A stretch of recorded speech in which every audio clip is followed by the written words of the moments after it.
الحمد لله ذي العزة والعلا رب العالمين والصلاة والسلام على سيد الأنبياء والمرسلين والعاقبة للمتقين أما بعد فأعوذ بالله من الشيطان الرجيم بسم الله الرحمن الرحيم واعبد ربك حتى يأتي اليقين صدق الله مولانا العظيم إن الله وملائكته يصلون على النبي يا أيها الذين آمنوا صلوا عليه وسلموا تسليما اللهم صل على سيدنا ومولانا محمد وعلى آل سيدنا ومولانا محمد وبارك وسلم وصل عليه الصلاة والسلام عليك يا سيدي يا رسول الله صلاة والسلام عليك يا سيدي يا حبيب الله صلاة والسلام عليك يا سيدي يا شفيع المذنبين وعلى آلك وأصحابك يا سيدي يا رحمة للعالمين بعد حمد و صلات لائق عزت و تکریم جمیع احباب سے من الوقار رمضان شریف کی برکتیں اور رحمتیں سمیٹنے کے بعد شوال کا پہلا جمعہ ادا کرنے کے لیے ہم اللہ کے گھر میں حاضر ہیں۔ اللہ کریم رمضان کے فیض کو پورے سال کے لیے ارزاں فرمائے اور رمضان شریف کے اندر جو ذوق عبادت بنا اللہ تعالیٰ پوری زندگی سے قائم اور دائم فرمائے اور ہمیں اللہ تعالیٰ ہمارے ازلی دشمن شیطان کے ہتھکنڈوں سے اور اس کی چالوں سے اور اس کی دشمنیوں سے حفاظت کا نور عطا فرمائے۔ رمضان شریف گزرنے کے بعد رسول رحمت صلی اللہ تعالیٰ علیہ وآلہ وسلم نے اپنے غلاموں کی کچھ ڈیوٹیاں لگائیں اور ان ڈیوٹیوں پر پورے سال کا بھی انحصار ہے اور ان ڈیوٹیوں پر انسان کی پوری زندگی کا بھی دار و مدار ہے۔ لہٰذا وہ مسلمان بڑے خوش بخت ہوتے ہیں جو رمضان کی رونقوں کو پوری زندگی اپنے ساتھ ساتھ رکھتے ہیں، جو رمضان کی رحمتوں کو پوری زندگی اپنے ساتھ ساتھ رکھتے ہیں اور رمضان ان کی زندگی پر خوبصورت نقش چھوڑ کر جاتا ہے اور زندگی کے ہر لمحے کے اندر وہ رمضان کی برکتوں کو محسوس کرتے ہیں۔ کچھ ذمہ داریاں جو رسالت مآب صلی اللہ تعالیٰ علیہ وآلہ وسلم نے مسلمانوں کی رمضان گزرنے کے بعد لگائی، میں ان پر چند باتیں پیش کرنا چاہتا ہوں۔ بے شمار مسلمان ایسے ہیں جنہیں رمضان شریف کے مکمل روزے رکھنے کی سعادت حاصل ہوئی ہے۔ اللہ تعالیٰ ان کے روزوں کو اپنی جناب کے اندر شرف قبولیت عطا فرمائے۔ اور کچھ مسلمان ایسے ہیں کہ جنہوں نے روزے سرے سے رکھے ہی نہیں، اور کچھ ایسے ہیں کہ جو اللہ کی آزمائشوں کا شکار ہوئے اور کچھ روزے رکھ پائے اور کچھ روزے ان کے رہ گئے۔ تو اب ایک عملی منصوبہ بندی ہے جس کا رسالت مآب صلی اللہ تعالیٰ علیہ وآلہ وسلم نے حکم ارشاد فرمایا ہے، اس پر تھوڑی توجہ کی ضرورت ہے۔ ہمارے ہاں جو روزے نہ رکھے یعنی سرے سے، یا بیمار ہے روزے نہیں رکھ رہا، یا مسافر ہو گیا اس نے روزے چھوڑ دیے، یا کوئی عورت ہے بچے کو دودھ پلاتی ہے اس نے روزے چھوڑ دیے، یا اسپیشلی دنوں کے اندر روزے اس نے چھوڑ دیے. تو ہمارے ہاں ایک روٹین ہے کہ جب رمضان کے آخری دن آتے ہیں تو روزوں کا لوگ فدیہ ادا کر دیتے ہیں. جیسے ابھی بھی سوشل میڈیا پر ایک چیز بڑی عام ہے کہ سعودی عرب نے اپنی غلطی کو تسلیم کیا کہ اس دفعہ ایک روزہ جان بوجھ کر مسلمانوں کا ضائع کیا گیا. مجھے نہیں پتہ یہ خبر سچی ہے یا جھوٹی ہے، بہرکیف خبر کی بنیاد تک میں ایک جملہ بولنا چاہتا ہوں. تو سعودی گورنمنٹ نے اس روزے کا کفارہ لاکھوں ریال کے اندر ادا کیا. تو ایسا نہیں ہے کہ روزہ رہ جائے تو پھر اس کا کفارہ ہوتا ہے، یہ سب کے لیے نہیں ہے. روزہ رہ جائے تو اس کا فدیہ ہوتا ہے، یہ سب کے لیے نہیں ہے. فدیہ صرف ایک بندے کا ہے، اس کا روزہ رہ گیا تو وہ فدیہ دے گا. باقی جتنے بھی ہیں ان کا فدیہ نہیں ہے. ان کا مذہب نے کیا کہا؟ روزہ کے بدلے انہوں نے کیا کرنا ہے؟ روزہ رکھنا ہے. آج رکھ لیں، اگلے مہینے میں رکھ لیں، گرمیاں گزر جائیں سردیوں میں رکھ لیں، بہرکیف روزہ ہی رکھنا ہے. فدیہ صرف ایک بندے نے دینا ہے. شریعت اس کا نام یوں لیتی ہے شیخ فانی. یہ وہ بوڑھا شخص ہے جو اب زندگی کے آخری لمحے گزار رہا ہے، اس کے جسم سے گودا ختم ہو چکا ہے، جسم کا زور دم توڑ چکا ہے، وہ بستر مرگ پر پڑا ہوا ہے. اب کبھی بھی آئندہ اسے صحت مند ہونے کی امید نہیں ہے. یہ روزے نہیں رکھ پا رہا، نہ آج رکھ رہا ہے، نہ سردیوں میں رکھ سکے گا، نہ آئندہ کبھی رکھ سکے گا. اس بندے پر شریعت کی طرف سے روزوں کا فدیہ ہے. 10 روزے رہ گئے، مہینہ پورا رہ گیا تو اس نے روزے کا فدیہ ادا کرنا ہے. باقی جتنے عام لوگ ہیں جو وقتی بیمار ہوتے ہیں پھر ٹھیک ہو جاتے ہیں، وقتی مسافر ہوتے ہیں اور وقتی طور پر عورتوں کو عارضہ لائق ہوتا ہے، بچوں کو دودھ پلانا ہے یا اللہ کی طرف سے امید ہے ان دنوں کے اندر وہ روزہ نہیں رکھ سکتی، تو ان میں سے کسی کا فدیہ نہیں ہے. ان سب نے کیا کرنا ہے؟ انہوں نے اگلا رمضان آنے سے پہلے جتنے روزے رہ گئے اتنے روزوں کی قضا کرنی ہے. اللہ سے معافی بھی مانگنی ہے اور ساتھ ان روزوں کی قضا بھی کرنی ہے. یاد رکھیے گا، کئی بار میں جملہ بول چکا، آج پھر بولوں گا، فرض اور واجبات جتنے ہیں نا یہ دعاؤں کے ذریعے معاف نہیں ہوتے. اگر کسی بندے کے ذہن کے اندر یہ بات ہے نا، بس ٹھیک ہے رہ گئے میرے روزے، رہ گئی نمازیں، آج رہ گیا، زکاتیں رہ گئی، کوئی بات نہیں، پچھلے میرے لیے دعاؤں کا اہتمام کریں گے تو معافی مل جائے گی. نہیں، فرائض اور واجبات یہ ایسی چیزیں ہیں انہیں جب تک ادا نہ کرو تب تک یہ انہیں ادا ہی کرنا ہے.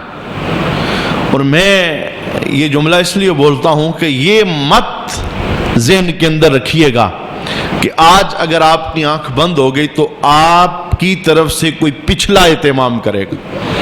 اگر آپ اپنے لیے خود نہیں کر سکے تو آپ سے زیادہ آپ کی ذات کے ساتھ کوئی اور مخلص نہیں ہے کہ اسے بڑا زیادہ دکھ ہو جناب کہ یہ چلا گیا یار، اپنے لیے تو نہیں کر سکا، اب میں چاہتا ہوں یہ آگ سے چھوٹ جائے. ایسا نہیں ہوگا. جب آپ اپنے لیے نہیں کر سکے تو کوئی آپ کے لیے نہیں کرے گا. لہٰذا کہ کسی پر مت چھوڑ کر جائیے، اپنے فرض کم از کم خود ادا کیجیے. جس کے رمضان کے روزے رہ گئے سرے سے معافی نہیں ہے، معافی نہیں ہے، توبہ رو لیں، پوری رات روتے رہیں اور کہیں یا اللہ معاف کر دے. یہ معافی تو مل سکتی ہے، غلطی ہو گئی اس نے نہیں رکھے، یہ معافی تو مل سکتی ہے. تو کیا روزے معاف ہو گئے؟ نہیں، روزے معاف نہیں ہوئے. یہ قضا کرنی ہے. قضا نہیں کریں گے تو یہ ایک بوجھ لے کر ہم اللہ کے دربار میں حاضر ہوں گے.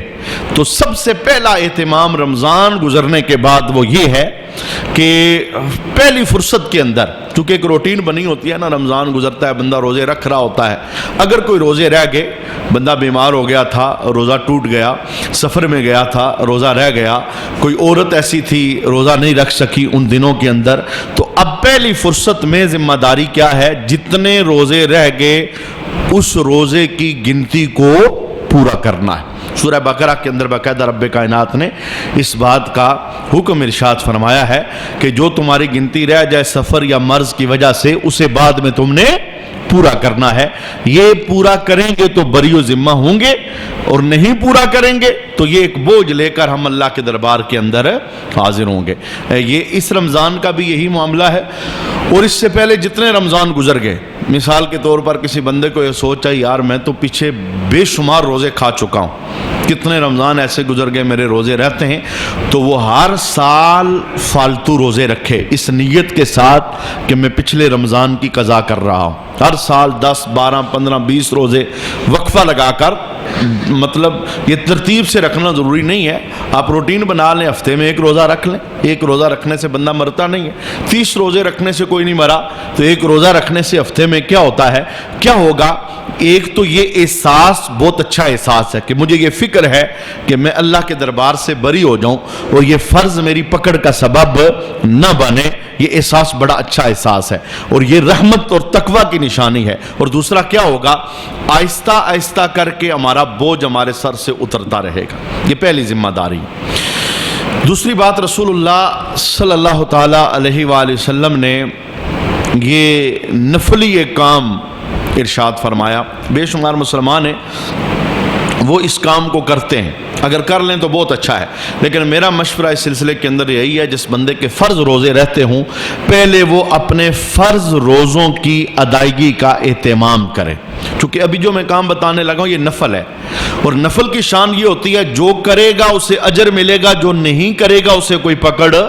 شریعت کی طرف سے کھلے عام چھٹی ہے، جو کرنا چاہتا ہے کر لے، جو نہیں کرنا چاہتا مذہب کی طرف سے اسے کوئی پکڑ نہیں. آئیے حدیث سنیے. میرے محبوب کریم علیہ السلام ارشاد فرماتے ہیں، من صام رمضان ثم اتبعہ 6 من شوال کان کصیام الدہر. جس بندے نے رمضان کے روزے رکھے، کہ دیکھیں نا پہلے حدیث کے اندر پہلا جملہ یہ ہے جس نے رمضان کی گنتی پوری کی، جس نے رمضان کے روزے رکھے، اس کے بعد شوال کے اندر اس نے 6 نفلی روزے رکھ لیے، تو رسول اللہ ارشاد فرماتے ہیں اللہ اس بندے کو پورا سال روزہ رکھنے کا ثواب عطا فرمائے گا. یہ حدیث شریف کے لفظ ہیں. اور پھر علماء نے کہا کہ یہ سال بھر کے روزے، اس کا معنی کیا؟ اکثر ایسا ہوتا ہے سال میں 360 دن ہوتے ہیں، اور جب رمضان کے بندہ 30 روزے رکھتا ہے تو 30 روزے 300 دنوں کے برابر ہو گئے. چونکہ ایک نیکی کا 10 گنا ثواب ملتا ہے، تو 6 مزید رکھے گا تو 6 روزے 60 دنوں کے برابر ہوں گے.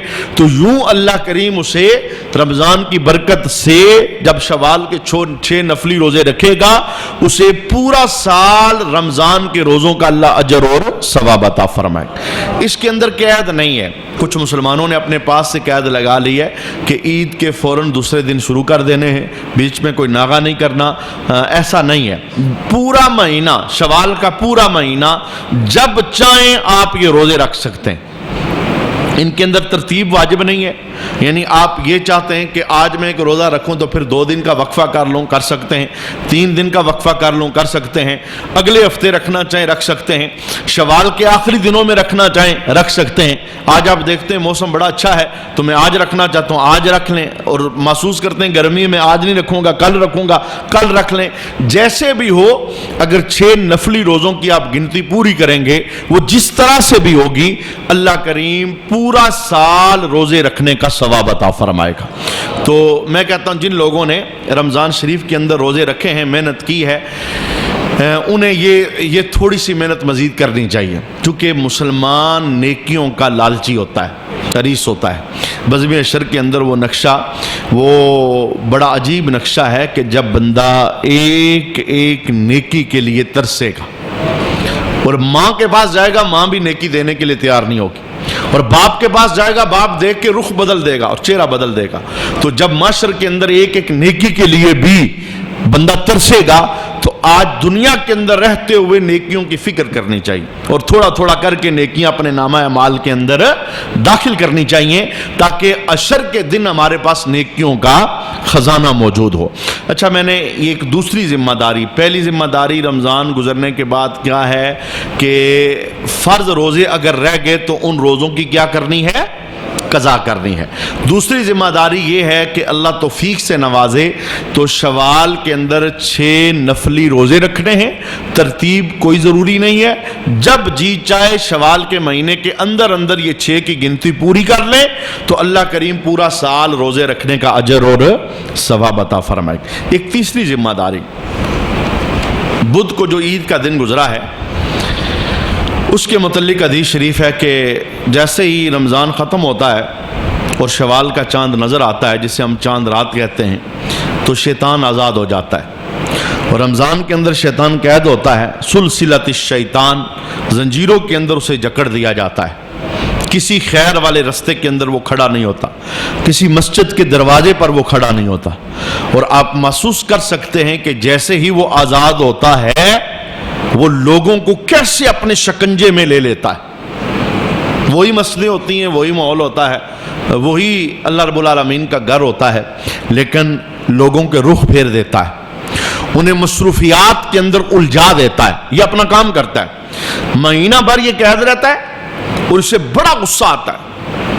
وہ غصہ کس طرح کا ہے آئیے میں حدیث آپ کو سناتا ہوں۔ رسالت مآب صلی اللہ تعالیٰ علیہ وآلہ وسلم ارشاد فرماتے ہیں، حضرت وہب بن منبے یہ اس حدیث کو روایت کرتے ہیں، کہتے ہیں کہ جب عید آتی ہے نا تو عید والے دن شیطان چلا چلا کر روتا ہے، کیونکہ عید انعامات خداوندی کا دن ہوتا ہے، سال مہینہ بھر جن لوگوں نے محنت کی ہوتی ہے نا، عید کے دن اللہ کی طرف سے انہیں مزدوری ملتی ہے، اجر ملتا ہے، ثواب ملتا ہے، بخشش رحمت ملتی ہے، بہت کچھ جو مانگو اللہ عطا فرماتا ہے۔ عید رحمت کا دن ہے، کرم کا دن ہے، تو عید والے دن شیطان چاند رات کو آزاد ہوا تو عید والے دن مسلمانوں کے بڑے بڑے اجتماع دیکھ کر یہ چلا چلا کر روتا ہے، شدید ترین روتا ہے، تو اس کے جتنے چیلے ہیں اس کے اردا گرد اکٹھے ہو جاتے ہیں اور اکٹھے ہو کے پوچھتے ہیں کہ آقا آج آپ کیوں غضبناک ہیں؟ اس طرح روتا ہوا کبھی ہم نے آپ کو نہیں دیکھا، آپ کے غصے کی، غضبناک ہونے کی، چلانے کی وجہ کیا ہے؟ اب آگے سے شیطان کیا کہتا ہے ہائے افسوس، آج امت محمدی کو اللہ نے معاف فرما دیا، میری محنت ساری ضائع ہو گئی، میں سال بھر انہیں، اب یہ بہت بڑی اسی لیے بار بار رمضان کے اندر میں نے جملہ بولا ہے کہ بڑی بدنصیبی ہے کسی بندے کی اگر وہ اپنی بخشش نہ کروا سکے، تو اللہ تعالیٰ نے چونکہ بخشنا ایک بہانہ ہے رحمت کا، وہ بخشنا چاہتا ہے، معاف کرنا چاہتا ہے، تو جب لوگ بخشے جاتے ہیں تو شیطان کو بڑی تکلیف ہوتی ہے، چونکہ اس کے ٹارگٹ اس کے ہاتھ سے نکل جاتے ہیں، اس کے شکار اس کے ہاتھ سے نکل جاتے ہیں، اس کی محنتیں دم توڑ جاتی ہیں۔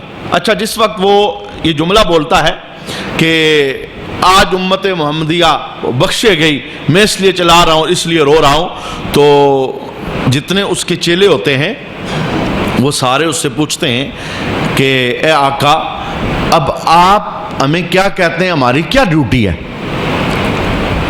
جن کی بخشش ہوگی تو بخشش ہوگی، اب ہم کیا کریں؟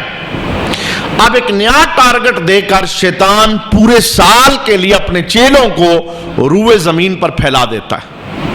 وہ ٹارگٹ کیا ہے سنیے، حدیث شریف کے لفظ ہے، شیطان کہتا ہے ایسا کرو، یہ جو اجتماع کے اندر حاضر ہیں، یہ جو آج بخشے ہوئے لوگ ہیں، یہ جو آج رو رہے ہیں، یہ جو آج تڑپ رہے ہیں، یہ جو آج دل کی وادیوں کو نرم کر چکے ہیں، ایسا کرو یہ جب مسجدوں سے نکلیں، عیدگاہوں سے نکلیں، اجتماع سے نکلیں، واپس جائیں، انہیں اس طرح مصروف کر دو کہ یہ واپس آنے کا نام نہ لیں، خواہشات کے اندر، لذت نفسانی کے اندر مصروف کر دو انہیں، یہ واپس آنے کا نام نہ لیں۔ اب شیطان کے چیلے یہ ٹارگٹ لے کر نکلتے ہیں، اب یقین جانیے پورا سال جو لوگ اللہ کے در کے اوپر رہتے ہیں، عید والے دن انہیں بھی شیطان غافل کر دیتا ہے، اور رمضان کے پورے مہینے کے اندر جن کا ایک روزہ نہیں رہتا، ایک تراویح ضائع نہیں ہوتی، ایک نماز ضائع نہیں ہوتی، عید والے دن ان کی نمازیں بھی قضا ہو جاتی۔ یہ ایسی لذتوں کے اندر مصروف کر، یہ ہمارا خاموش دشمن ہے، اور یہ ایسا دشمن ہے جو ہمیں نظر نہیں آتا۔ وہ دشمن جو نظر آتا ہے نا، اس کے حملوں سے بندہ بچ سکتا ہے، اور وہ دشمن جو پیٹھ سے وار کرے گا، جو اندھیرے میں وار کرے گا، جو ہمیں نظر نہیں آتا، اس سے بچنا بڑا مشکل ہوتا ہے۔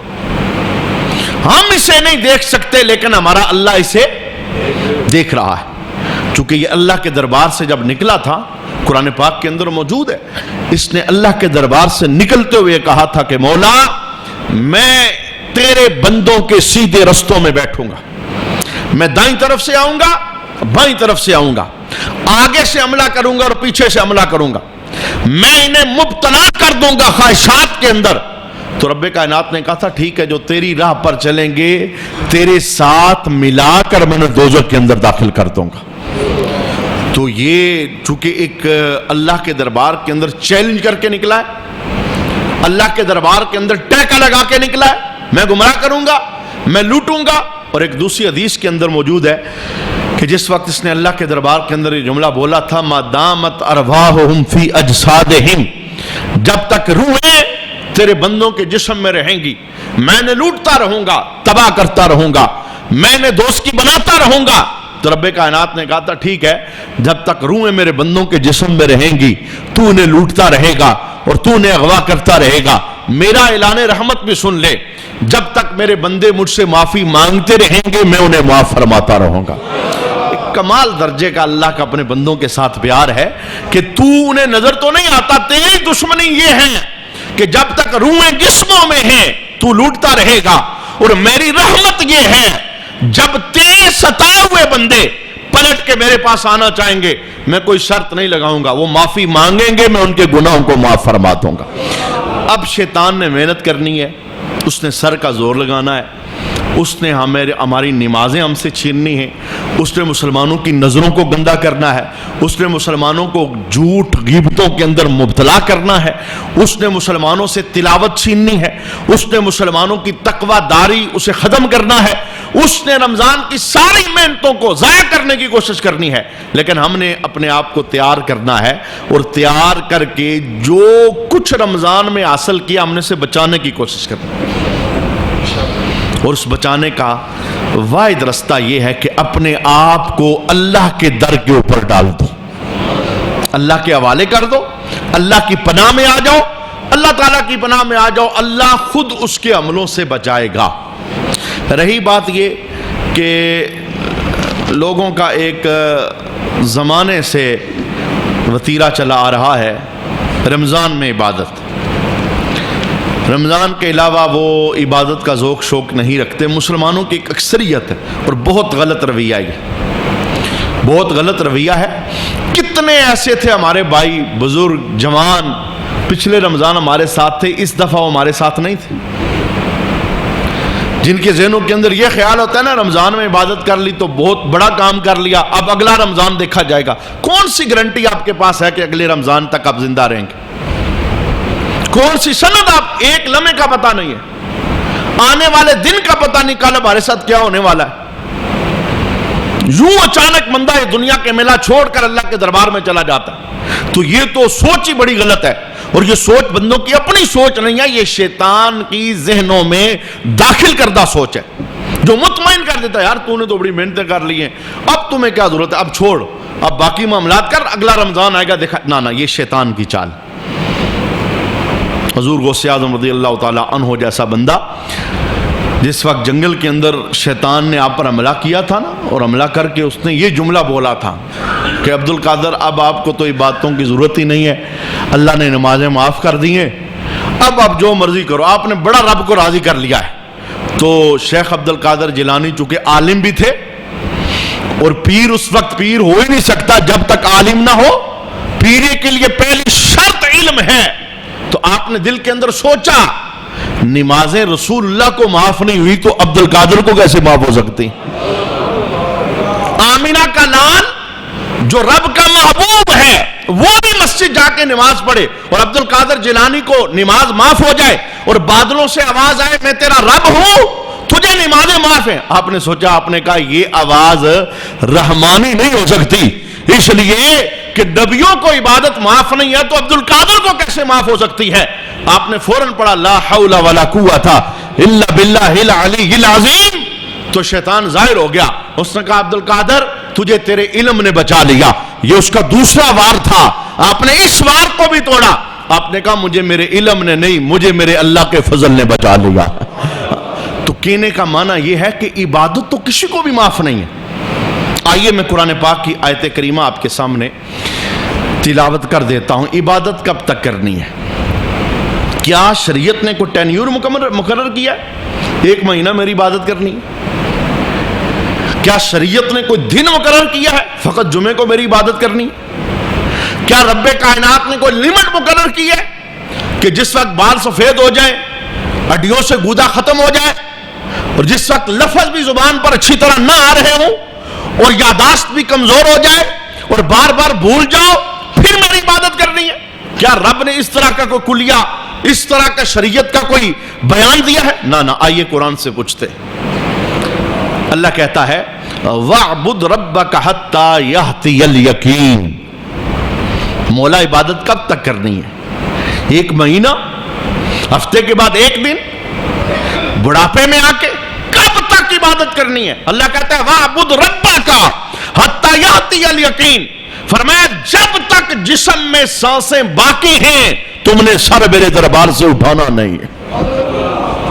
تم میرے بندے ہو, بندگی تب تک کرنی ہے جب تک روح جسم میں باقی ہے. تو جناب علی جب تک سانسیں چل رہی ہیں ہمیں عبادت سے غافل نہیں ہونا.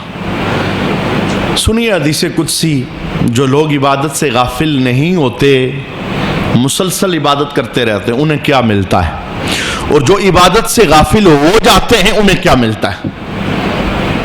قربان جائیں رسول اللہ کی خوبصورت زبان پر کہ آپ نے نکھیڑ کر ہر چیز ہمیں بتا دی. الٹے سیدھے رستے, منفی مثبت باتیں, جنتی دوست کی رستے, ہر چیز نکھر کے ہمارے سامنے آ گئی. اب یہ اختیار ہمارا ہے, ہم رستہ کون سا اختیار کرتے. اور اگر غفلت غفلت غفلت یہ چادر یہ ہمارے سر سے نہ اتری تو ہو سکتا ہے یہ غفلت ہمیں دوزخ کے اندر لے جائے. یہ غفلت ہمارے لیے پکڑ کا سبب بن جائے. رسالت مآب صلی اللہ تعالیٰ علیہ وسلم ارشاد فرماتے ہیں, حدیث قدسی ہے, اللہ تعالیٰ کہتا ہے یا عبادی تفرغ لعبادتی, اے میرے بندو. مجھ سے خطاب ہے, آپ سب سے خطاب ہے, ہر کلمہ پڑھنے والے سے خطاب ہے, قیامت کی صبح تک جو مسلمان ہے اس سے خطاب ہے. خطاب کس کا ہے؟ اللہ کا. اللہ کہتا ہے یا عبادی, اے میرے بندو. مولا حکم کیا ہے؟ تفرغ لعبادتی, میری عبادت کے لیے اپنے آپ کو تھوڑا فارغ کرو. اللہ جانتا ہے تم بڑے مصروف ہو, تمہارے کام بڑے ہیں, تمہارے دھندے بڑے ہیں, تمہاری دنیا کی مصروفیت بڑی ہے. میں یہ بھی نہیں کہتا 24 گھنٹے آ جاؤ, میں یہ بھی نہیں کہتا رات بھر کے لیے آ جاؤ, میں یہ بھی نہیں کہتا آدھا دن آ جاؤ, دیکھو تو صحیح میں نے تم پر مہربانی کی ہے. میں نے تو محبوب کو اپنے در پر بلایا تھا 50 نمازیں دے کر, اور اگر نمازیں 50 ہوتی تو 24 گھنٹے کا اکثر حصہ تمہیں میرے در پر آنا پڑتا تھا. لیکن میں نے محبوب کے صدقے تم پر مہربانی کی ہے, میں نے 50 کو پلٹا کر صرف 5 نمازیں دی, صرف 5. سارے نصاب باقی وہ سالانہ میں نے رکھے ہیں, نماز میں نے یومیہ نصاب رکھا. زکوٰۃ سال کے بعد, قربانی سال کے بعد, روزے سال کے بعد, آج زندگی میں ایک بار. بس یہی تو دین ہے, یہی تو بنیاد ہے, اور یہی تو عبادت ہے. لیکن نماز میں نے ہر روز رکھی ہے, اور ہر روز پورا پورا دن نہیں, پوری پوری رات نہیں, آدھی آدھی رات نہیں, آدھا آدھا دن نہیں. فرمایا اگر 24 گھنٹوں میں سے نکالو تو 2 گھنٹے بھی پورے نہیں بنیں گے. تفرغ لعبادتی, میری یاد کے لیے, میری عبادت کے لیے اپنے آپ کو تھوڑا فارغ کرو.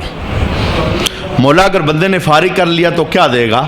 اللہ فرماتا ہے 2 چیزیں دوں گا. سب سے پہلی چیز جزا کے طور پر تیرے دل کو سکون سے بھر دوں گا. تو گولیاں کھاتا ہے, تو جگہ جگہ جا کے دھکے کھاتا ہے, میری نیند ختم ہو گئی, میرا سکون غارت ہو گیا, میرا اپنا گاڑی مجھے کھاتا ہے, میرے اپنے بچے مجھے زہر لگتے ہیں. چاہتا ہے تیری زندگی سکون سے بھر جائے. تیری زندگی کا سکون کسی ڈاکٹر کے پاس نہیں ہے, کسی حکیم کے پاس نہیں ہے.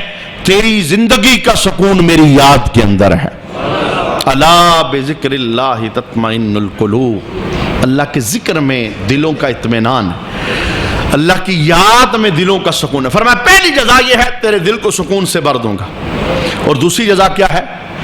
اللہ اکبر، یہ بہت بڑی جزا ہے، وہ جزا جس کی خاطر انسان مارا مارا پھرتا ہے، کہتا ہے میرے پاس ٹائم ہی نہیں ہے، میں بڑا مصروف ہوں، میں وقت کیسے نکالوں، مجھے یہ کام، میری یہ ضرورت، ضرورتوں کی خاطر مالک کو بلا دیتے ہیں، رزق کی خاطر رازق کو فراموش کر دیتے ہیں، جو دینے والا ہے اس کا دربار بلا دیتے ہیں، اور کہتے ہیں وقت نہیں ہے، مصروفیت بڑی ہے۔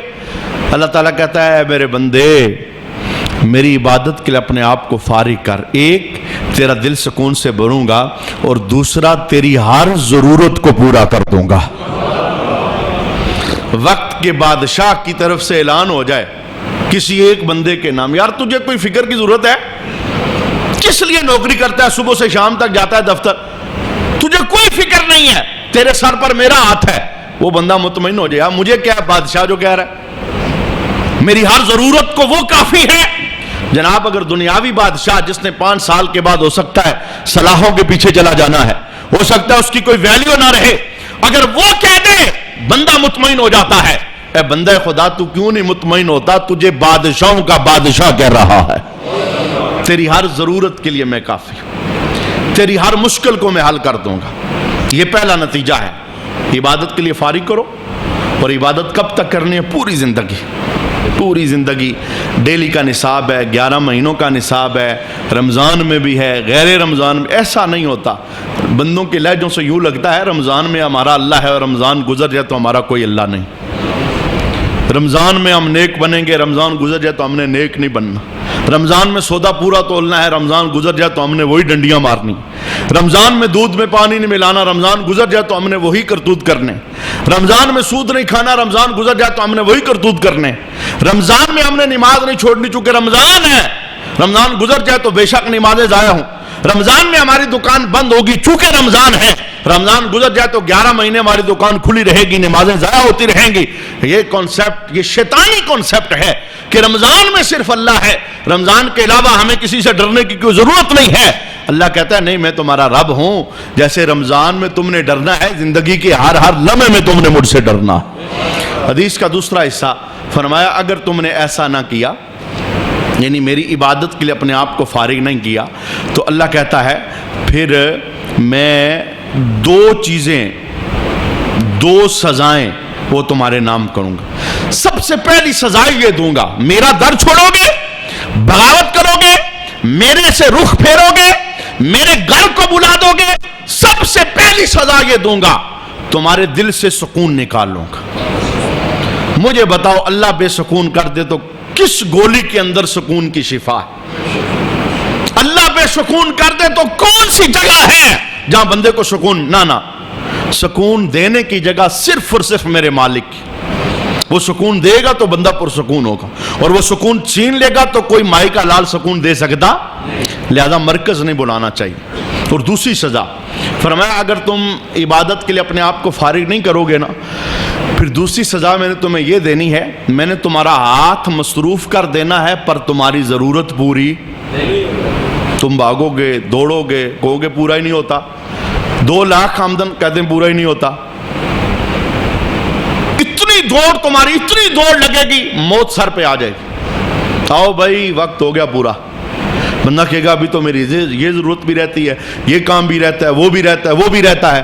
اللہ کہتا ہے یہ میری پکڑ ہے، اور اسے استدراجی سزا کہتے ہیں، آہستہ آہستہ بندے کو دوزخ کی طرف لے جانا، اور یہ بہت بڑی سزا ہے۔